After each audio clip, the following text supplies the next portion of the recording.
લક્ષ્ય ન્યૂઝ, એક નજર, એક લક્ષ્ય. ડભોઈ નગરમાં ટ્રાફિક સમસ્યાને લઈ મીડિયા અહેવાલને પગલે પોલીસ પ્રશાસન દ્વારા કાર્યવાહી હાથ ધરવામાં આવી.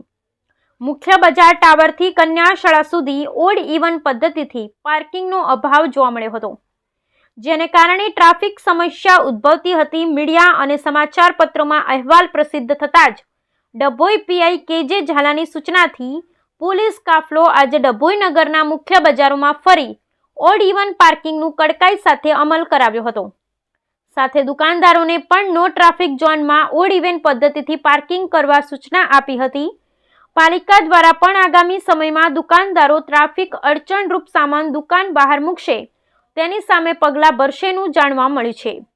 ડભોઈ નગરના મુખ્ય બજારમાં છેલ્લા ઘણા સમયથી ટાવરથી કન્યા શાળા સુધીનો ટ્રાફિક ઝોનના જાહેરનામાનો અમલ થતો ન હોય અને ટ્રાફિક સમસ્યા ઉદ્ભવતી હોવાને લઈ ગત રોજ મીડિયા દ્વારા ટ્રાફિક સમસ્યા દૂર કરવા અહેવાલ પ્રસિદ્ધ કર્યો હતો, જેને લઈ ડભોઈ પોલીસ પ્રશાસન ડીવાયએસપી આકાશ પટેલ અને પીઆઈ કેજે ઝાલાના માર્ગદર્શન હેઠળ પીએસઆઈ ગોહિલ અને ટ્રાફિક પોલીસ સહિત પોલીસ જવાનોનો કાફલો ડભોઈ નગરના મુખ્ય બજારમાં પહોંચી ઓડ ઇવન પદ્ધતિથી પાર્કિંગ ના કરતા વાહન ચાલકો સામે કાયદેસરની કાર્યવાહી હાથ ધરી હતી.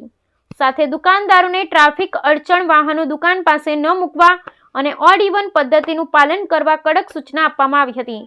ડભોઈ નગરના મુખ્ય બજારોમાં ટ્રાફિક સમસ્યાને લઈ પાલિકા દ્વારા પણ ટૂંક સમયમાં કેશન લેવામાં આવનાર હોય. દુકાનદારો ગેરકાયદેસર દબાણ દુકાન બહાર કરશે તો તેમની સામે પાલિકા કાર્યવાહી કરશેનું પણ જાણવા મળી રહ્યું છે.